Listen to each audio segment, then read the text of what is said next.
우리는 지금까지 이제 다니엘서 1장부터 4장까지의 말씀을 12번에 걸쳐서 나누었었습니다. 1장에서 나누었던 것은 뭐였냐면 느부갓네살에 의해서 이제 다니엘과 또 세 친구들이 포로가 되어서 바벨론에 끌려왔던 사건과 또 거기서 지혜자로서 교육을 받으면서 느부갓네살 눈에 띄게 되는 그런 장면들을 1장을 통해서 살펴보았고, 2장에서는 느부갓네살이 이제 하나님이 주신 정말 해석할 수 없는 놀라운 또 두려운 꿈을 꾸게 되지요. 그래서 바벨론의 모든 지혜자들이 그 꿈을 해석하지 못했지만 다니엘이 그 꿈을 해석해 주게 되면서 느부갓네살이 이제 알게 됩니다. 세상의 역사가 정말 누가 운행하시는 것인가? 이스라엘의 하나님 여호와께서 이 세상의 역사를 주관하신다는 사실을 거기서 깨닫게 되죠. 아무리 세상에 정말 제일 가는 권세를 가지고 있어도 영원하지 않고 이 세상을 호령하는 제국을 이루었다 할지라도 그 나라는 영원하지 않다라고 하는 것이었습니다. 영원한 권세는 오직 하나님이 가지고 계신 우주 만물의 통치자로서의 권세이며 또 하나님의 나라만이 영원한 나라는 사실을 그때 정확하게 알게 되었죠. 그러나 이 느부갓네살은 제국을 이루는 놀라운 권세를 가졌고 이 제국을 호령하는 큰 나라의 통치자임에도 불구하고 그렇기 때문에 자기의 교만을 사실은 버리지를 못했습니다. 그래서 다니엘 3장으로 가서는 어떤 장면이 등장을 했냐면 자기의 어떤 권세를 높이고 자기의 위대함을 드러내기 위해서 커다란 금신상을 만들어 놓고 많은 사람들에게 절을 하게 만들었었습니다. 그때 그 금신상에게 유일하게 절을 하지 않은 인물이 누구였냐면 다니엘의 세 친구들이었습니다. 그래서 분노한 느부갓네살이 이 세 친구들을 풀무불 속에 던져 넣었지만 생명의 주권자요 역사를 이끌어 가시는 하나님께서 그 세 친구들의 생명을 지켜내셨죠. 그래서 그 풀무불 속에서도 털끝 하나 타지 않고 살아나온 이 세 친구들의 모습을 보면서 결국 느부갓네살은 하나님의 절대 주권 이것을 인정하지 않을 수 없었습니다. 그럼에도 불구하고 또 시간이 흘러가고 세월이 지나가면서 느부갓네살은 이런 하나님의 절대 주권과 이런 하나님의 통치자로서의 우주적 통치자로서의 모습을 또 잃어버립니다. 그래서 자기의 권세, 자기의 영광, 자기의 제국, 그리고 자기가 놀랍게 만들어 놓은 바벨론 궁에서 이제 통치 마렵을 살아내면서 그는 자아도취에 말하자면 빠져버린 거죠. 내가 이런 제국을 이루었고 내가 이런 도성을 건축했으며 나는 역시 위대한 왕이야. 나는 역시 신의 위치에 서 있는 왕이야. 이런 교만을 떨 때 하나님께서 느부갓네살에게 또 한 번의 꿈을 주시는데 그 꿈이 뭐였냐면 느부갓네살의 교만을 버리지 않은 결과로 결국 짐승처럼 7대 동안 어떻게 세상 속에서 동물처럼 살게 될 것이고 그 과정을 다 거치고 나서 비로소 온 우주 만물의 주권자가 누구며 통치자가 누구인지를 정확하게 깨닫게 됐을 때 다시 한번 그 왕권이 회복될 것이다. 이러한 꿈의 내용을 다니엘을 통해서 또 듣게 됩니다. 근데 역시나 그 해석을 들었음에도 불구하고 교만을 버리지 못한 느부갓네살은 자기가 짐승이라 여기는 말하자면 정신병에 걸려서 궁에서 내쫓김을 당했고 우리가 여기 때는 약 7년 정도라고 우리가 바라봤으니까 약 7년간을 들에서 광야에서 짐승처럼 보냈습니다. 그리고 그의 정신이 다시 돌아왔을 때 그는 분명하게 깨닫고 인정했습니다. 온 세상의 주관자는 이스라엘의 하나님 여호와시구나. 그분만이 절대 주권을 가지고 계시고 그분이 온 세상 역사를 주관하시는 분이구나. 이걸 깨달으면서 바벨론 제국 내 모든 백성들에게 조서를 보내서 이스라엘 하나님 여호와의 절대 주권을 높이고 그를 찬양하게 하며 함부로 입을 열어서 그 하나님을 폄하했을 때는 큰 진노를 내릴 것이라고 하는 이렇게 하나님만을 높이는 조서를 보내기까지 했습니다. 그 내용이 우리가 이제 거의 11번에 걸쳐서 나누었던 내용들입니다. 오늘은 이러한 느부갓네살의 통치가 거의 43년을 이루고 마무리가 됩니다. 근데 43년의 통치자로서의 살았던 느부갓네살의 인생을 오늘 성경을 근거로 요약을 해보자면 결국 뭐밖에 없냐면 하나님의 절대 주권을 세상에 드러내는 역할을 감당했던 왕, 그게 바로 느부갓네살의 역사였어요. 무슨 말씀 이해되십니까? 그렇게 하나님의 절대 주권을 세상 가운데 드러나는 역할을 감당하며 살아냈던 그런 느부갓네살이 이제 주전 562년경에 죽게 됩니다. 그리고 그 후에 누가 이 바벨론 제국의 왕위를 이어받았느냐? 그의 아들 에윌 무로닥이라고 하는 인물이 이제 왕위를 이어받습니다. 그렇게 약 3년간을 통치하다가 자기의 매부인 네르갈 갈레술에게 암살을 당해서 죽임을 당합니다. 그렇게 3년 만에 죽고 나서 처남을 죽이고 왕위에 오른 네르갈 살루술이라는 이 인물은요, 약 4년 정도를 또 통치를 합니다. 4년 정도를 통치한 후에 자신의 왕위를 누구에게 물려주냐면 자기의 아들인 라바시 마르둑이라고 하는 인물에게 왕위를 넘겨줍니다. 그런데 이 아들은요, 통치를 시작한 지 1년도 못 돼서 약 9개월 만에 또 암살을 당합니다. 누구한테 암살을 당하냐면 바로 나보니두스라고 하는 인물에게 암살을 당하는데, 바로 이 나보니두스라고 하는 인물이 바벨론 제국의 마지막 왕입니다. 17년간 통치를 하고 결국 페르시아의 고레스라는 인물에 의해서 바벨론 제국이 멸망을 당하게 되면서 바벨론 제국의 왕조는 그렇게 이 나보니두스로 인해서 마무리가 됩니다. 그런데 나보니두스라고 하는 이 인물은 17년간의 통치 중에 아주 중요한 특징이 있는데 뭐냐면, 자기 왕위에 오른 후에 스스로 자신이 통치한 세월은 7년밖에 안 돼요. 7년을 통치하고 나서 자기의 통치권을 누구에게 위임하냐면 자기의 아들인 오늘 성경에 나오는 벨사살이라고 하는 인물에게 통치권을 위임해 줍니다.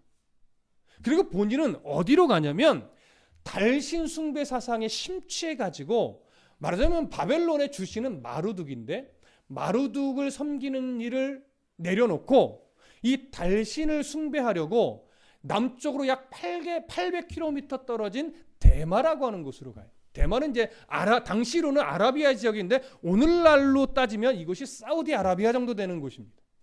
거기로 가서 약 10년간 달신을 숭배하고 달신을 숭배하는 성전을 막 건축해주고 뭐 그 과정에 에돔이라든가 다른 나라들을 정복하기도 했다라고 하는 역사적 기술도 있지만, 그렇게 본국을 떠나서 달신을 숭배하러 외국에 가서 10년간을 보내게 됐던 거예요.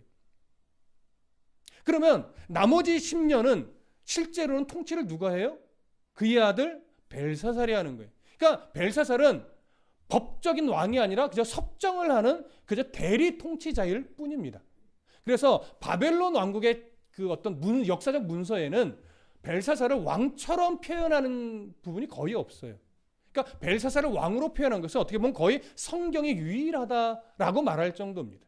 그러다 보니까 벨사살이 혹시 허구의 인물이 아니냐, 이런 뭐 학자들 간의 논쟁도 많이 있었지만, 최근에 이제 고고학적 발굴에 따라서 바벨론 문헌 중에, 그렇게 발견된 바벨론 문헌 중에 벨사살과 이 나보니두스의 관계가 밝혀지는 내용들이 드러나면서 성경의 이 역사적 기술이 실제 역사임을 확인이 되었던 거예요. 그래서 이 나보니두스는 바벨론의 법적으로는 마지막 왕이에요. 그러나 성경에서는 실제로 마지막 통치자를 누구처럼 그리고 있는 거예요? 섭정하고 있던 그의 아들 벨사살로 그리고 있던 겁니다. 자, 그런데 문제는 뭐냐면 실제적인 통치를 마지막 10년 동안 하고 있었던 벨사살의 이 성향이 어떠냐면, 기본적으로 당시에는 거의 다 종교적 성향을 띠던 시대니까 여러 신들을 막 섬겼잖아요. 그런데 이 신들을 무시하는 성향을 갖고 있던, 그러니까 표면적으로 뭐냐면 무신론자에 해당해요. 자기만 믿어요. 자기의 권세, 자기의 힘만 믿던 인물이에요. 그래서 신에 대한 존경심이 별로 없는 인물입니다. 기본적으로. 거기다가 선왕이 이루어오는 업적들이 너무나 크고 나라 자체가 제국이기 때문에 이건 세계 최고의 권세를 누리던 자예요. 그 말 한마디에 뭐 수천, 수만, 수십만을 죽일 수 있는 이런 인물이란 말이지. 그러다 보니까 일단 사치스러워요. 그리고 굉장히 방탕해. 왜? 부족한 게 없고 뭐든지 할 수 있는 권세를 가지고 있었기 때문에. 자, 이런 인물이 나라를 통치하고 있어요. 그리고 정작 진짜 왕은 자기의 나라를 떠나서 다른 나라로 가서 주신을 버리고 달신을 섬긴다고 가 있어요. 자, 제국 내의 백성들은 이 왕에 대해서 또 섭정하고 있는 벨사살에 대해서 기분이 좋을까요? 반감을 가지고 있을까요? 기본적으로 반감을 가지고 있습니다. 그러다 보니까 점차 백성들의 불만이 어떻게 돼요? 쌓여가죠. 불신도 깊어지죠. 그러니까 이 바벨론 제국은 아직은 최고의 제국이고 권세를 자랑하는 제국인데 그 안에 점차 알게 모르게 뭐가 쌓여져 가는 거예요? 백성과 왕 간에 금이 가고 불신이 생기고 이렇게 되어져 가고 있어요. 놀라운 건 이런 바벨론 제국에 보이지 않는 이면의 이 문제를 누가 발견하냐면 페르시아의 고레스라고 하는 인물이 이걸 딱 포착을 합니다. 그러니까 이 바벨론 제국을 무너뜨릴 시기는 언제예요? 바로 지금이 적기라는 걸 알아요. 그래서 자기의 메대와 바사의 연합국을 형성해서 그 군대들을 데리고 바벨론으로 열심히 진격을 해갑니다. 진격을 해가던 중에 이제 그 티그리스 강가에 보면 오피스라는 지역이 있대요. 저도 안 가봤기 때문에 그냥 있다는 정도만 아는 겁니다. 그 오피스라는 곳에서 누구를 딱 대면하게 되냐면 바벨론의 군대와 딱 대면을 하게 됩니다. 그런데 이 페르시아의 고레스는 정말 전술에 능한 자였거든요. 이 싸움에서 페르시아의 고레스가 완벽하게 승리를 해버립니다. 자, 이 소식이 아주 빠르게 누구한테 전달이 되냐면 바벨론 궁 안에 살고 있는 바벨론 제국의 백성들에게 전달이 돼요. 자, 바벨론 제국의 백성들이 이 페르시아의 고레스 왕이 바벨론 제국의 군대를 상대로 대승을 거뒀다는 소식을 들었을 때 그들의 반응이 어땠을까요? 여러분 기억을 하십니까? 에스더서 강해할 때 또 에스라서 강해할 때 이 내용을 조금 말씀드렸어요. 두려워서 떨면서 이 바벨론 제국의 성문을 굳게 걸어담그고 그들이 쳐들어오면 가만두나 봐라 이렇게 전투태세를 갖추는 것이 아니라 오히려 백성들은요 기뻐했어요. 그리고 기다렸어요. 마치 페르시아의 고레스를 자신들의 해방자처럼 여기면서 오히려 기다리는 이런 일이 벌어진 거예요. 근데 문제는 뭐냐면 백성들이 이렇게 마음이 이미 페르시아의 고레스에게 딱 넘어가 있는데 누구만 모를까요? 벨사살은 모르고 있는 거예요. 이 상황이 지금 이해가 되세요? 그래서 역사적으로 보면 바벨론 이 성이 그러니까 바벨론 제국이 멸망된 것에 대해서 크게 두 가지 시선이에요. 근데 너무나 견해들이 좀 나누어지기 때문에 단정해서 이게 옳다라고 말하기는 어려운데 첫 번째는 이겁니다. 바벨론 성 안에 있는 백성들이 고레스에 대해서 해방자로 여기면서 아예 성문을 열어놨다라고 하는 시선이 하나 있고, 그러니까 당연히 쉽게 성 안으로 들어와서 벨사살 왕을 죽이고 정복할 수 있었다라고 하는 거죠. 두 번째는 어떤 시선이 있냐면 우리가 여러분 앞전에서도 들었지만 이 느부갓네살이 건축해 놓은 바벨론 성은요 진짜 완벽한 요새예요. 이런 성의 규모가 어땠냐고 말씀드렸냐면 성벽 자체가 몇 겹이라고 말씀드렸어요? 4겹이었어요. 2겹씩 2쌍이 있는 거예요. 그래서 근데 한 겹의 두께도 엄청나요. 이 4겹의 두께를 합쳐보면 대략 몇 미터가 되냐면 26m가 되는 거예요. 여러분 성벽이 26m라고 하는 건 이건 대포로도 안 무너지는 거예요. 높이가 12m 정도. 그러니 이건 밖에서 뭔가를 공격한다라고 해서 성을 무너뜨린다는 건 거의 불가능합니다. 더군다나 잘 들으십시오.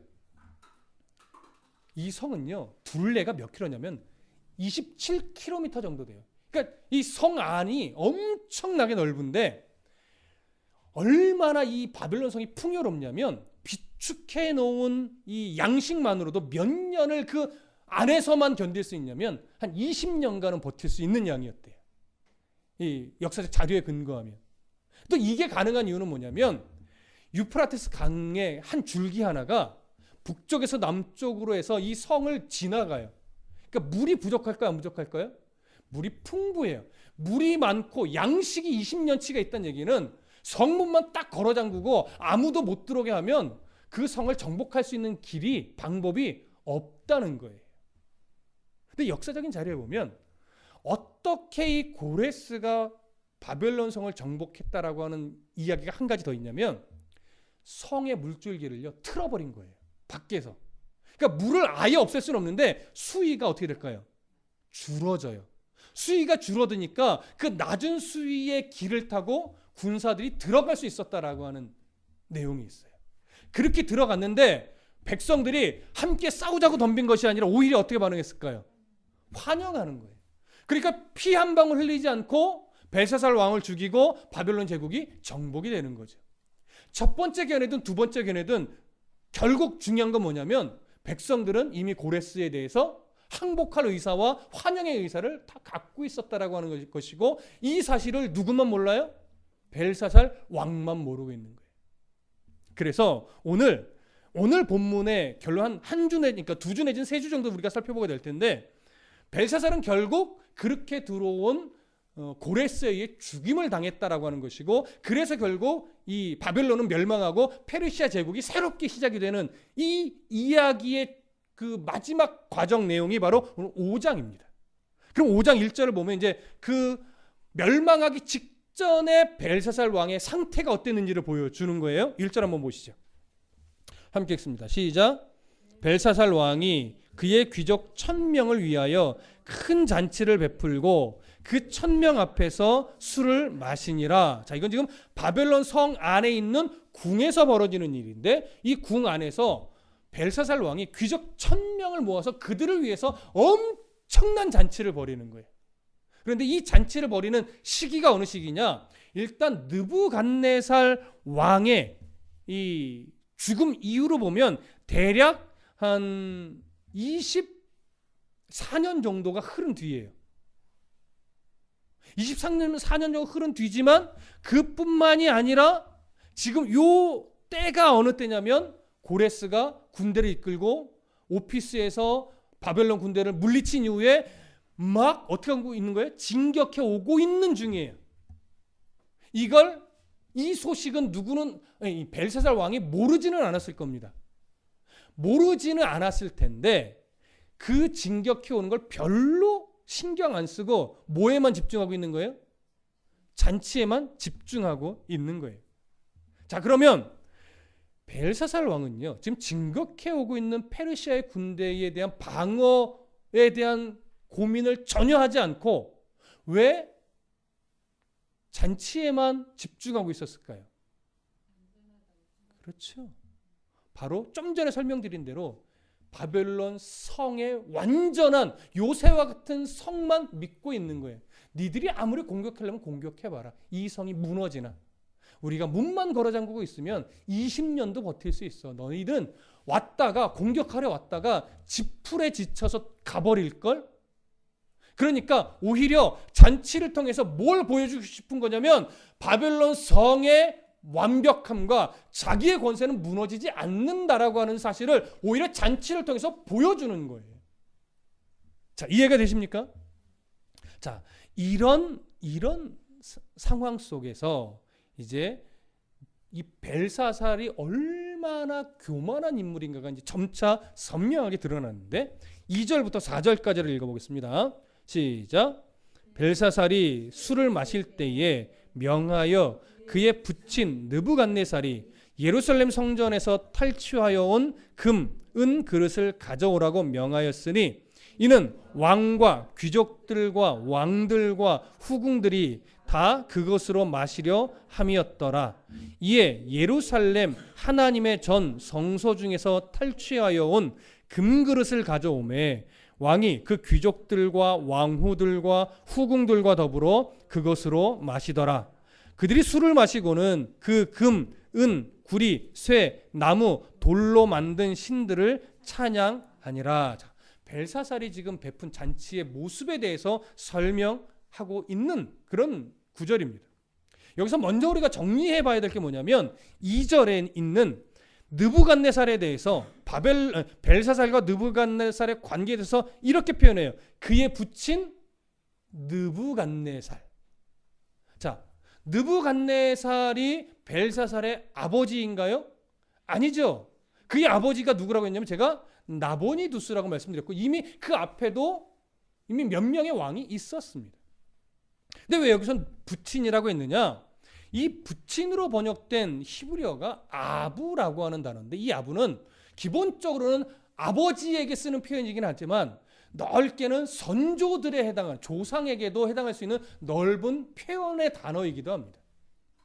그리고 또 하나, 당시에는요 정말 존경하는 조상에 대해서 부친이라는 표현도 사용하기도 했었습니다. 그렇다면 지금 오늘 성경에서 벨사살의 시선으로 그의 부친 느부갓네살이라고 표현한 것은 두 가지 의미가 다 있겠죠. 첫 번째는 느부갓네살이 그의 손조다라고 하는 의미도 있을 것이고 또 하나는 벨사살이 정말로 존경하는 선왕이었다라고 하는 의미도 있는 거예요. 자, 왜 이 벨사살이 느부갓네살 왕을 정말 존경하는 위대한 왕으로 인정할 수밖에 없었느냐? 사실은 바벨론이라고 하는 제국은 이 느부갓네살 때 시작된 건 아니에요. 이미 그 이전 여러 선대 왕들이 제국을 이루었는데 보통 신바벨론이라고 하면서 확장되고 더 강력한 제국으로 발돋움한 걸 누구 때로 보냐면 느부갓네살 때로 보는 거예요. 그래서 느부갓네살 때 이 바벨론 제국이 엄청나게 커졌고 그의 권세도 대단했었고 마치 그의 꿈에 큰 신상의 머리가 금으로 됐는데 그 금머리를 누구라고 하나님이 말씀해 주셨어요? 느부갓네살이라고 말씀해 주셨어요. 이것과 의미상으로는 부합한 겁니다. 그렇게 큰 권세가의 출발점을 느부갓네살로 보기 때문에 이 벨사살은요 자기의 선왕들 중에 느부갓네살을 가장 위대한 왕으로 인정하고 있었어요.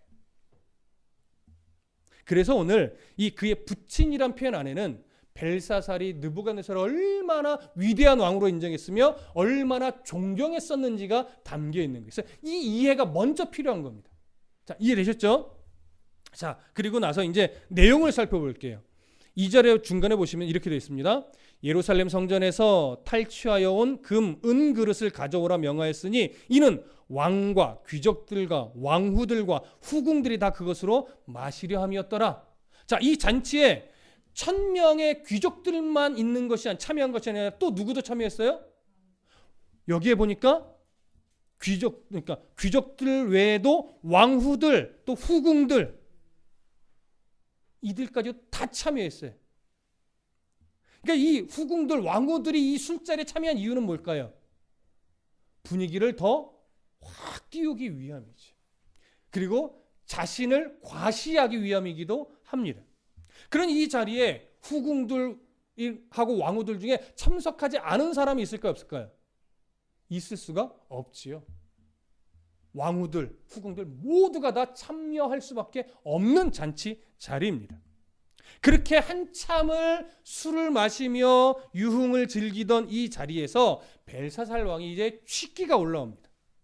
취한 중에 내린 명령이 하나 있는데 그게 뭐였냐면 예루살렘 성전에서 탈취하여 온 금과 은으로 된 그릇을 다 가져오라는 거예요.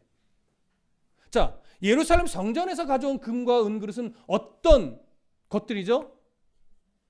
이미 느부갓네살이 주전 605년에 예루살렘에서 다니엘과 이 여러 지혜로운 청소년들을 포로로 붙잡아 갈 때 그때 이스라엘은 우상이 없기 때문에 형상화된 신상이 없기 때문에 그 대신 예루살렘 성전에서 예배하며 제사할 때 쓰는 거룩한 기구라고 여겨지는 것들을 가져간 거예요.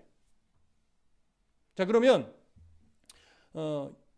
지금 느부갓네살이 죽은 지는 한 20몇 년 됐고 통치는 한 40몇 년 했으니까 대략 약 70년 전에 이 바벨론으로 가져오게 된 예루살렘 성전의 거룩한 그릇들, 이 그릇들은 신전에 있는 창고에 넣어 놓은 다음 한 번이라도 꺼낸 적이 있었을까요? 없었을까요?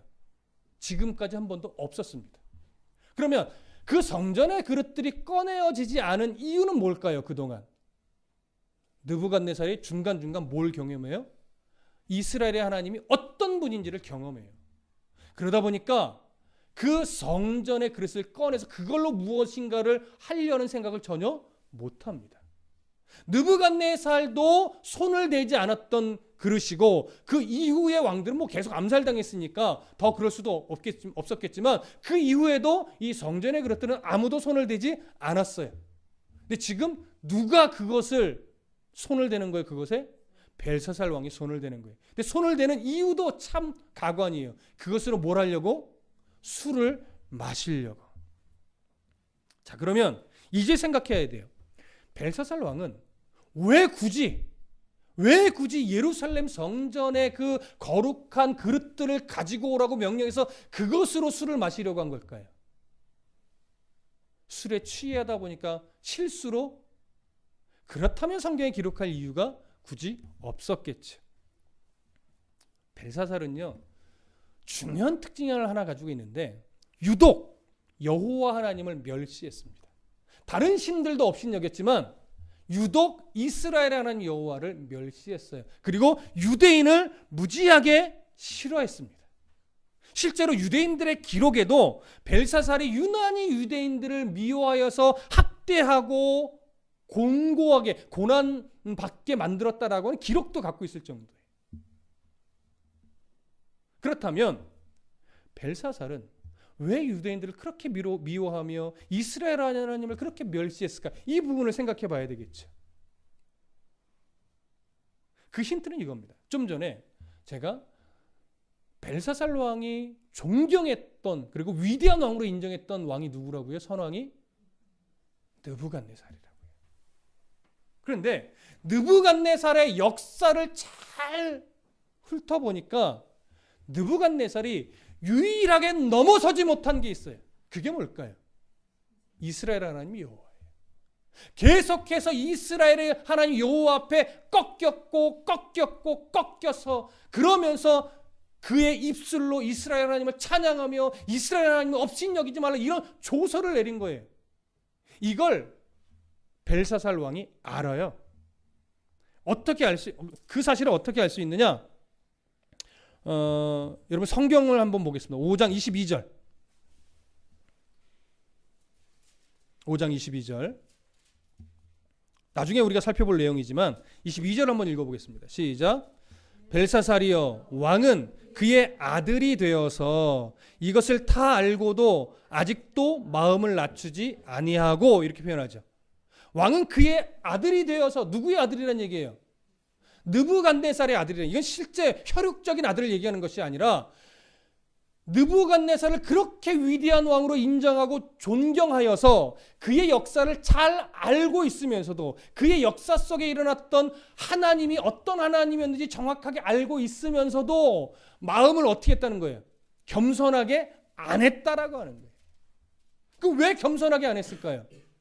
벨사살은요, 자기가 가장 존경하고 위대한 왕이 느부갓네살이지만 느부갓네살 왕에게 오점이 하나 있다라고 생각했던 인물이에요. 그 오점 하나가 뭐예요?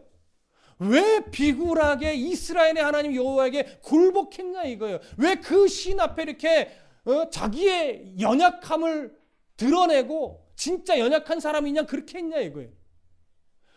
벨사살은 알기는 알지만 경험한 인물이 아니에요. 그러니까 정치적 야망이 있고 권세된 야망이 있던 벨사살은 자기의 야망에 부합할 수 있는 그런 위대한 왕으로 느부갓네살을 꼽지만 그가 넘어서지 못한 이스라엘의 하나님에 대해서 너무 싫은 거예요. 자신은 안 그러겠다 이거죠. 어떻게 하겠다는 거예요? 그 이스라엘 하나님 여호와를 넘어서겠다 이거예요. 이 잔치의 의미가 그 중에 하나입니다. 이 잔치에서 그 성전의 그릇들을 가지고 오라, 우리가 술을 여기다 마시자라고 한 이유도 그 영향으로 지금 그러는 거예요. 봐라, 나는 우리의 그 위대한 선왕 느부갓네살과 다르다. 내가 정말 존경하고 위대한 왕으로 인정하지만 그도 이 부분에서 약했는데 나는 넘어선다 이거예요. 그래서 이 그릇으로 술을 마시면서 자기의 위대함을 더 과시하고 싶었던 거죠. 다음 주 살펴보겠지만 그건 정말 말도 안 되는 교만이었고 하나님은 그걸 완전히 꺾어 버리시게 됩니다. 그러면 이 벨사살이 오늘 이런 엄청난 교만을 떤 것은 결국 뭘 정확하게 인정하지 않아서일까요?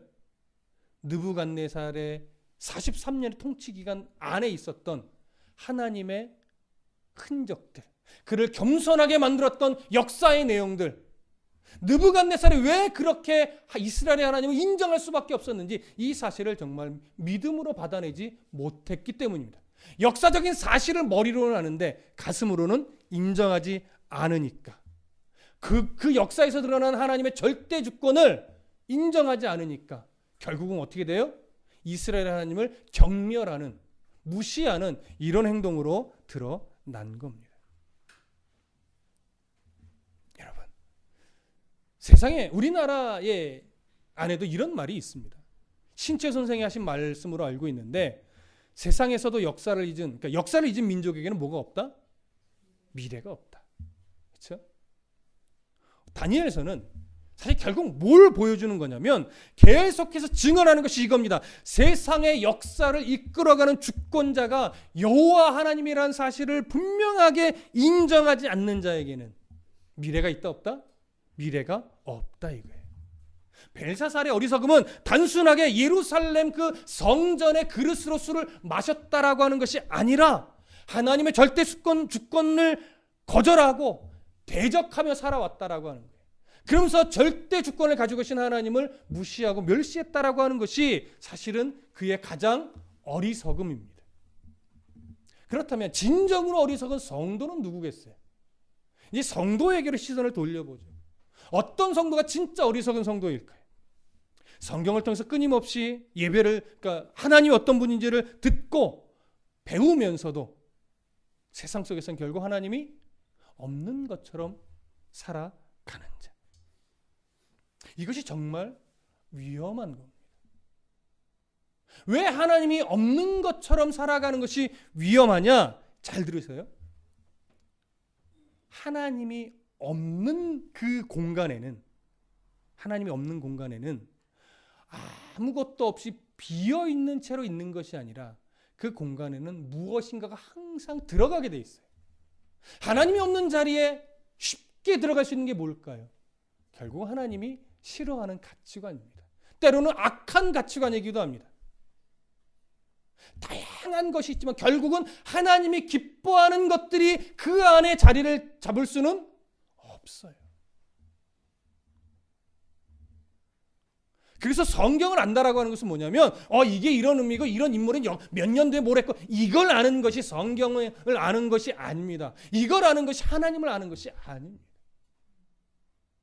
성경을 통해서 하나님을 안다라고 하는 것은 정말로 세상 역사의 창조주가 누구며 그 역사가 어디로 가는지 성경에서 말하는 대로 내가 인정을 하고, 그래서 이 현실을 살아가는 이 무게를 우리가 지탱하며 결국 살아가는데, 이 무게를 내 힘으로 해결하며 살아가려고 하는 이런 어리석음을 범하지 않고 이 무게를 하나님께 맡기고, 늘 어렵고 힘든 인생이고 빡빡한 인생이지만 하나님이 인도하시는 걸음을 따라 걸어내는 이 싸움을 하는 자가 정말 지혜로운 자인데, 이걸 머리로는 알고 있는데 실제 역사, 자기의 개인의 역사 속에서는 이런 하나님을 의지하지 못하고 살아가는 자가 가장 어리석은 신앙인 거예요. 여러분, 기독교 가치관들 안에 충돌되는 게 참 많은데, 특히 청년들에게 가장 많이 이제 충돌을 일으키는 것이 뭐냐면 기독 청년과 술 어떻게 해야 할 것인가. 이게 이제 가장 큰 예라는 거죠. 하나의 대표적인 예. 그럼 논쟁은 두 가지예요. 기독 청년은 술을 마시면 안 된다. 또 하나는 뭘까요? 기독 청년이라고 술을 못 마시라는 법이 어딨냐? 성경에서 그걸 죄라고 하지 않는데 그게 왜 죄냐? 자, 두 가지로 보통 논쟁이 돼서 이렇게 다툽니다. 그러나 언제든지 이 두 가지는요, 하나로 조율되는 적이 거의 없습니다. 왠지 아십니까? 두 시선 다 출발점이 잘못됐기 때문에. 여러분, 예수 믿는 사람 그리고 술, 죄의 문제입니까? 천국과 지옥의 문제입니까? 아니요. 이건 죄의 문제도 아니고 천국과 지옥의 문제도 아니에요. 문제는 뭐냐면 술이라고 하는 것은, 대표적인 예예요. 술이라고 하는 것은 사람에게 뭘 만들어내냐면 영적인 틈을 만들어내요. 영적인 틈. 근데 이게 평상시에 막 확 느껴지는 게 아니에요. 어떤 사람은요, 술을 잘 절제하면서 마셔요. 어떤 사람은. 그래서 별일 안 일어나요. 물론 어떤 사람은 너무나 많이 마셔서 실수를 하기도 해요. 중요한 건 실수를 하냐 안 하냐의 문제가 아니라 술은 사람 안에서 영적인 틈을 만들어내는데 나는 안 만들어낼 수 있어. 나는 그냥 잘 절제해. 물론 문제는 안 돼요. 근데 이렇게 말하는 건 뭐냐면 사람의 본성이 어디에 있는지를 잘 모르는 거예요. 영적인 틈이라는 거 하는 것은 내가 느끼지 못하는 사이에 하나님과 이 틈을 점차 어떻게 해요? 벌어지게 만들어요. 이 벌어지다 보면 문제 뭐냐면 이 벌어진 틈 사이로 뭐가 들어갔냐는 거예요. 뭐가? 하나님이 기뻐하는 것이 벌어진 틈에 들어갈까요? 하나님이 별로 기뻐하지 않는 것이 들어갈까요? 이건 당연한 거예요, 여러분. 영적인 틈이 벌어져서 하나님과의 거리가 멀어지는데 이 사이로 좋은 것이 들어가요? 하나님 보시기에? 그럴 수 없는 거죠. 그런데 나도 모르게 그 틈이 점차 많이 벌어지면 나도 모르는 사이에 하나님이 싫어하는 것들이 점차 자리를 차고 들어오는데 이제 어느 순간을 넘어서게 되면 뭐가 하나님이 기뻐하는 거고 뭐가 하나님이 기뻐하지 않는 건지도 구분이 잘 안 될 때가 와요. 그러면 이제 영적으로 심각해지는 거죠. 그러면 하나님이 어떻게 해야 돼요? 특단의 조치를 그래서 내릴 수밖에 없게 되는 거예요. 만약 벨사살이 느부갓네살의 역사를 자신의 야망이라는 시선으로 보지 않았다면 느부갓네살의 역사 속에 일어난 하나님의 흔적들을 자기 인생의 중요한 교훈으로 삼았을 겁니다. 그러면 이런 일이 벌어지지 않았겠죠. 어떤 청년이 지혜로운 청년이냐? 예배하고 성경을 읽고 설교를 듣고 할 때 성경에 일어났던 이런 여러 이야기들에 나타난 하나님을 그냥 성경의 이야기로 동화처럼 그러니까 하나의 좋은 이야기처럼 생각하는 것이 아니라 정말 내 삶을 인도하는 하나님의 음성으로 들을 수 있는 사람. 이런 청년이 정말 지혜로운 청년이에요. 어떤 청년이 가장 어리석은 청년이에요? 그냥 성경 이야기로만 생각하는 청년. 제가 청년이라고 말씀드렸지만 우리에게도 다 해당이 되는 거죠. 그건 그냥 성경의 이야기지 나와는 달라. 이들이 지금의 현실을 알아? 이들이 뭐 대출을 받아봤어? 이들이 월세집에서 살아봤나? 이렇게 생각하기 시작하면 성경에 있는 하나님과 나는 멀리 있는 겁니다. 그렇게 되면 어떻게 하나님을 의지할 수 있고 그 하나님 어떻게 내 삶을 주관하시냐고요. 내가 하나님을 자꾸 멀리 떨어뜨리는데. 성경에 있는 하나님이 나와 거리가 가까워지면 가까워질수록 그 사람이 지혜로울 수 있습니다. 보편적으로 하나님은요, 제가 늘 그 말씀 드리죠. 하나님이 한 사람을 자기의 자녀 만드시고 다듬으실 때 몇 년을 다듬으실까요? 평생이에요. 10년, 5년, 20년 아니요. 한 사람을 자기 자녀로 선택하시고 그 사람을 다듬어 가시면서 하나님이 기뻐하는 사람으로 만드시는 하나님의 작정은요, 그 한 사람의 일생을 두고 바라보시는 겁니다. 그래서 그 사람의 인생을 되돌아보면, 잘 곰곰이 되돌아보면요, 하나님이 내 인생 속에 끊임없이 중간중간 부르셨던 흔적들이 있어요. 이런 거죠. 어떨 때는 긍정적으로 보면 어떨 때는 야, 너 잘하고 있다. 너 지금 이 마음 잊어버리지 말아라. 이런 흔적도 있지만 또 때로는 야, 너 그렇게 가면 안 돼. 야, 너 지금 돌아와야 돼. 너 너무 멀리 갔어. 야, 내가 너 이렇게 손 대는데 이것도 모르겠니? 내가 손댄 거야. 빨리 돌아오라고. 이런 여러 흔적들이 있는데 지혜로운 자는 그게 어느 때건 이게 하나님이 날 부르시는 음성이었구나. 이걸 깨닫고 돌아오는 인생은 뭐예요? 그게 정말 지혜로운 자죠. 누가 어리석은 자예요? 아니라는 거죠. 아니야. 내가 해결할 수 있어. 내가 이겨낼 수 있어. 나는 성공할 수 있어. 하나님과 상관없이 인생 속에 일어나는 그런저런 일들을 다 그냥 내 중심으로만 이해하고 인간적인 노력으로만 매진하는 사람. 가장 어리석은, 성경적인 시선으로 볼 때 가장 어리석은 죄. 그러니 역사를 잊으면 안 됩니다. 한 나라도 과거의 역사를 잊으면 나라가 이상한 데로 가잖아요. 교회 역사는 다를까요? 오늘날 교회들이 왜 욕을 먹을까요?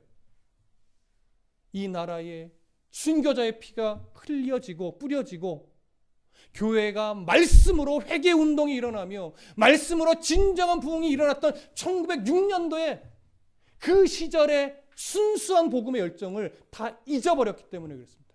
그때 교회가 어떻게 신앙을 지켜냈는지 그 흔적들을 잊어버리니까 지금의 교회의 싸움은 뭐가 돼버렸어요?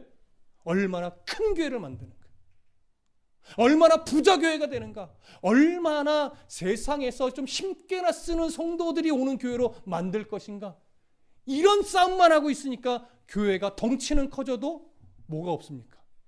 영향력은 없죠. 왜 그래요? 교회의 역사를 잊어버렸기 때문에.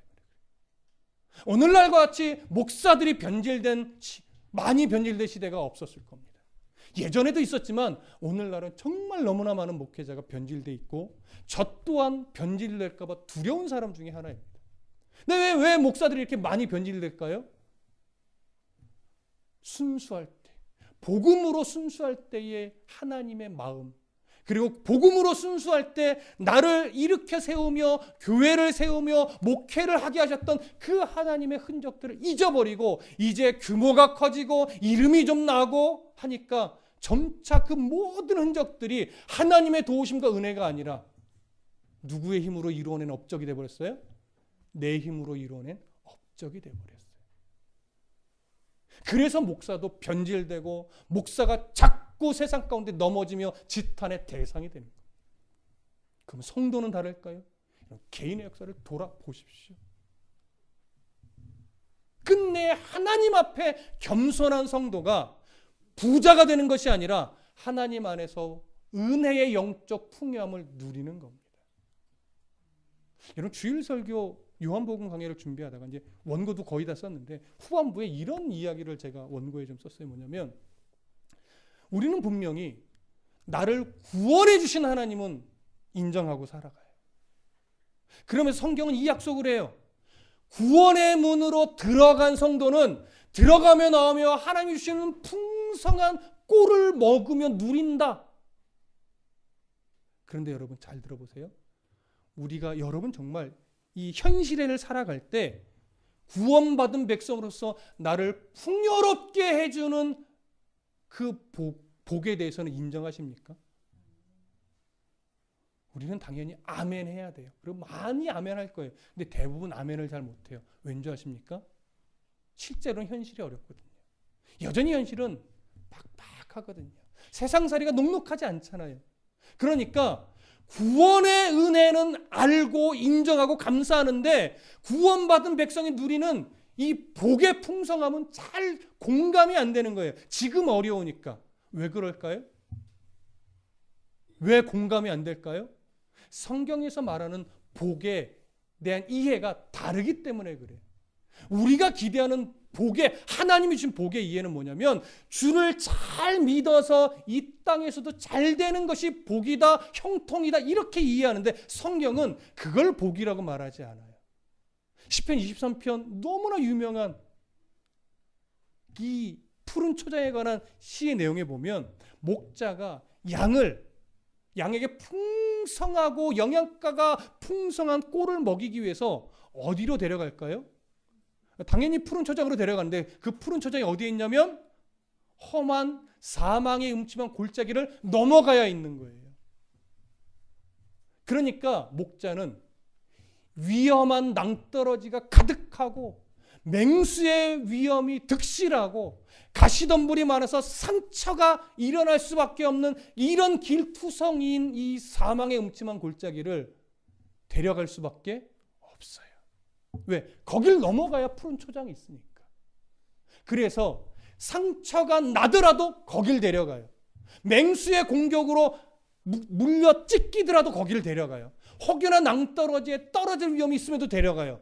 그래서 목자는 항상 지팡이와 막대기로 양들을 살피죠. 혹여나 떨어진 놈 있으면 목에 채서 올려놓고 상처나면 어루만져주고 맹수가 오면 돌을 던져서 쫓아버리고 이러면서 끝내 어디를 데리고 가요? 그 사망염치한 골짜기를 넘어서 푸른 초장으로 데려간단 말이에요. 성경은 뭘 가지고 복이라고 하느냐면 푸른 초장을 먹는 순간도 복이라고 하지만 푸른 초장을 향해서 목자 되신 예수님과 함께 사망의 음침한 골짜기를 동행하고 있는 이 과정, 이걸 복이라고 하는 거예요. 이 복의 과정을 거쳐서 끝내 우리는 하나님의 나라의 가장 영원한 복을 소유한 자이기 때문에. 근데 우리는 보편적으로 그 과정 속에서 하나님과 동행하는, 상처받으며 동행하는 길, 쓰러지며 동행하는 길, 넘어졌다 일어나고 낭떠러지에 떨어질 뻔하다가 다시 살림을 받는 이런 과정 속에서의 동행을 별로 복이라고 생각하지 않아요.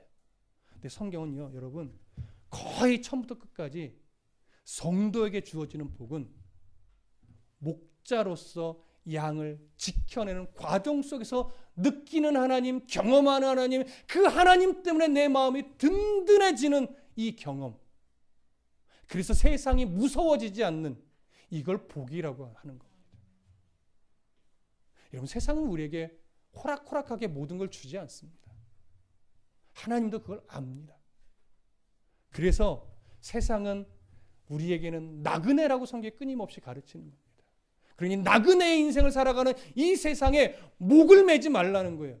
내가 하늘에 나는 새도 입히고 들에 피는 꽃들도 내가 먹이고 입히는 하나님이 하물며 어떻게 해요?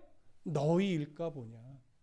때로는 부자 만들기도 하겠지만 보편적으로는 하나님이 우리를 부자 만들어서 높여주시는 것이 아니라 낮추고 낮춰서 하나님만이 나의 정답이라는 것을 고백받고 그러면서 하나님 나라의 소망으로 살아가게 하는 인생, 그것이 가장 복된 인생임을 성경은 끊임없이 우리에게 말해준단 말이에요.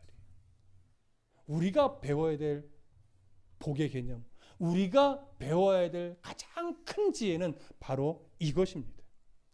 그래서 데살로니가전서 5장 21절 22절에는 범사에 헤아려 좋은 것을 취하고 악은 어떤 모양이라도 버리라고 말하는 겁니다. 왜? 악의 모양이라도 버리지 않으면 그 틈이 벌어지기 때문에 그래요. 그리고 시편 111편에 가보면 여호와를 경외함이 지혜의 근본이라고 말합니다. 그 계명을 지키는 자가 다 훌륭한 지각을 가진 자이라고 말해요. 바로 그런 자들이 하나님을 찬양하며 높일 수 있는 것이고 하나님은 그런 자의 찬양을 기쁘게 받으시는 거예요. 여러분, 어제까지 내 힘으로 살며 조금은 어리석게 살았던 것은 전혀 문제가 안 돼요. 오늘 하나님의 말씀을 내게 주신 하나님의 말씀으로 내가 받고 아멘하여서 이제는 내 힘으로 살아가는 인생이 아니라 물론 성실하게 열심히 살아가야 되겠지만 하나님 주신 은혜로, 하나님 주신 지혜로 내 인생을 살아가기 위해 하나님 앞에 엎드려 하나님 도와주십시오. 하나님이 아니면 저는 불가능한 인생입니다. 하나님만이 나의 도움이시고 하나님만이 나의 길잡이이시고 하나님만이 나의 구원자이시니 하나님, 내 인생을 주님께 맡깁니다. 이 고백으로 살아가는 자가 가장 지혜로운 자임을 오늘 기억하시고 벨사살처럼 역사를 잃어버려서 어리석은 교만을 부리는 자가 아니라 성경의 역사가 내 삶의 기준이 되고 내 개인의 역사 속에서 끊임없이 나를 부르셨던 그 하나님을 기억해내서 다시금 하나님 앞에 자녀로 서는 그런 성도가 되시기를 간절히 축복합니다. 기도하겠습니다.